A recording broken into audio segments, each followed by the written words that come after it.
বাবার ছিল দুই ছেলে, আলাল আর দুলাল। আদরের এই দুই ছেলেকে নিয়ে বাবার গর্বের শেষ নেই। হঠাৎ একদিন আলাল আর দুলালের ফুটবল খেলার ইচ্ছে জাগলো। বাবা তার দুই ছেলের আবদার পূরণ করলেন। সরাসরি 2026 বিশ্বকাপে নামিয়ে দিলেন আলাল দুলালকে।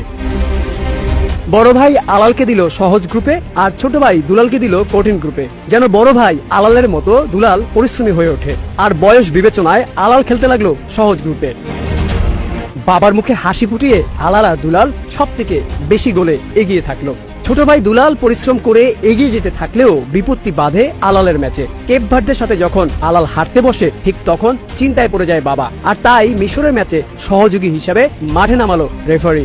মাঠে নেমেই রেফারি আলালকে বড় বিপদ থেকে বাঁচালো।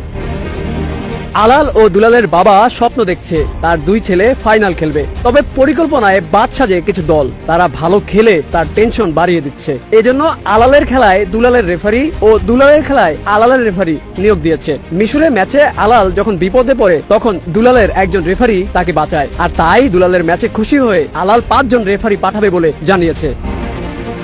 এখন শুধু সময়ের অপেক্ষা। আলাল দুলাল খেলবে ফাইনাল। এক ভাই কাপ নেবে, আরেক ভাই গোল্ডেন বুট নেবে। খেলা শেষে দুই ভাই একসাথে কক্সবাজার ট্যুর দিবে। আর তাদের আনন্দ উল্লাসের সব খরচ বহন করবে গর্বিত বাবা ফিফা সভাপতি। সন্তানের প্রতি এই ভালোবাসা ইতিহাস হয়ে থাকবে যুগের পর যুগ। আর আলাল দুলাল বেঁচে থাকবে প্রতিটি ভক্তর হৃদয়ে। Aminul Islam, news flash 71।